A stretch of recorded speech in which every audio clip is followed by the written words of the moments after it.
Là, on a une petite équation, un triptyque au niveau d'une équation qui est présentée comme un postulat et qui n'est pas forcément beaucoup débattu dans les médias.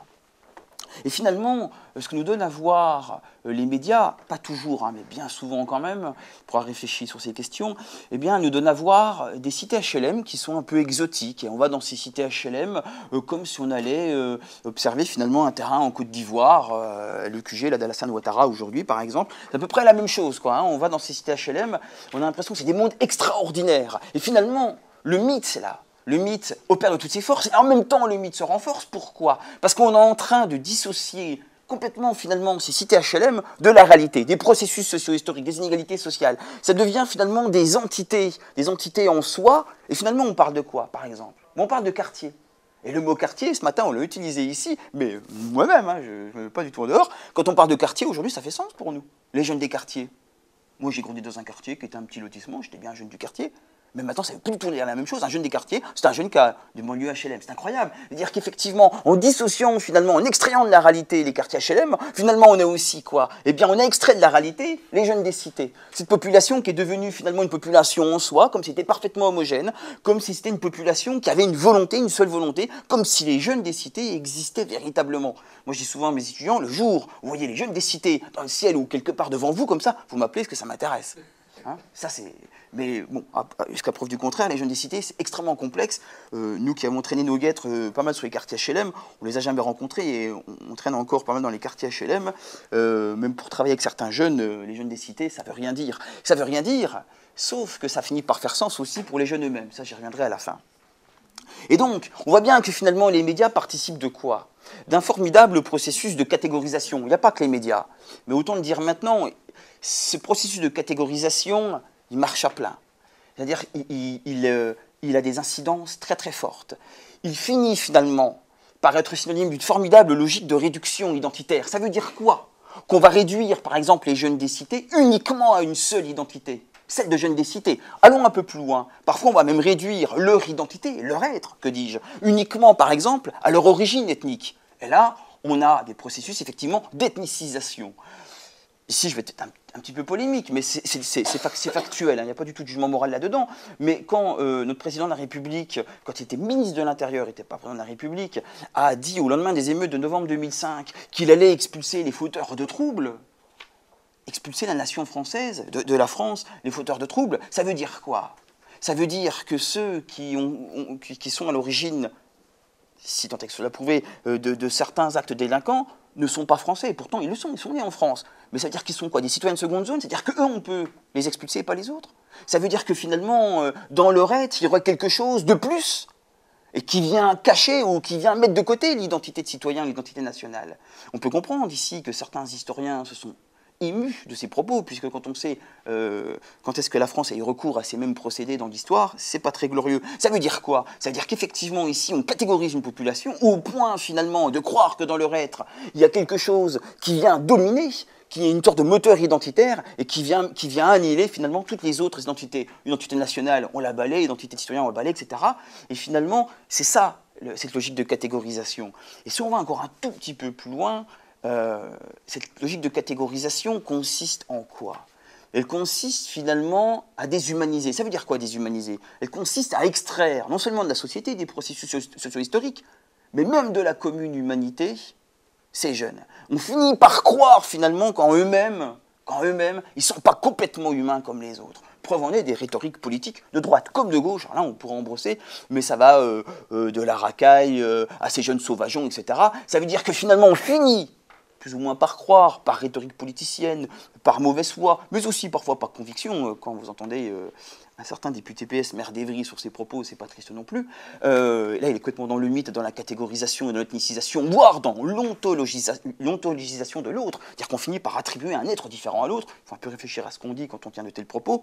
Et bien là, on finit effectivement par extraire de la commune humanité des jeunes des cités, qui serait une sorte de population homogène, c'est-à-dire qui finit par être une sorte d'entité mauvaise et menaçante en elle-même. Donc on sépare le bon grain de l'ivraie, etc. Et comme disait Dostoïevski, quand Quand Dieu est mort, tout est permis. Ben, quand l'humanité dans l'autre n'existe plus, tout est permis.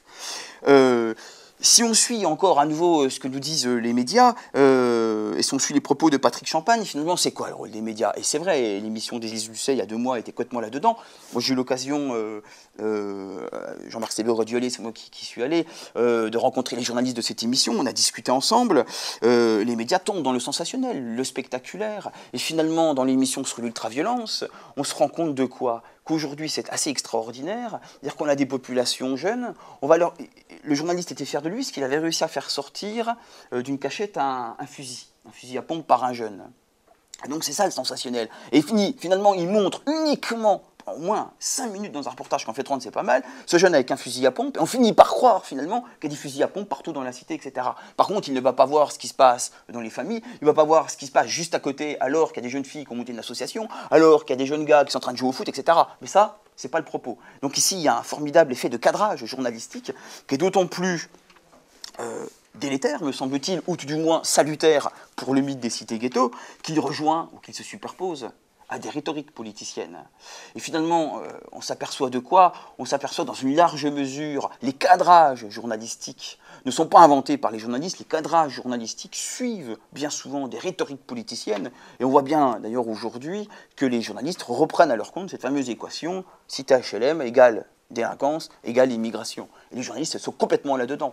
Les journalistes que j'ai rencontrés, quand on leur parle des questions institutionnelles, de la question identitaire, effectivement, comment on se construit dans une cité HLM. Est-ce qu'un foulard, par exemple, est un support de sens? Et si c'est un support de sens, pourquoi? C'en est une question culturelle, effectivement, la différence culturelle, question urbanistique, etc. Toutes ces questions passent à la trappe. On retient uniquement la question de la violence et la question de l'immigration. Toutes les autres dimensions de l'existence humaine n'apparaissent pas, ou simplement à la marge.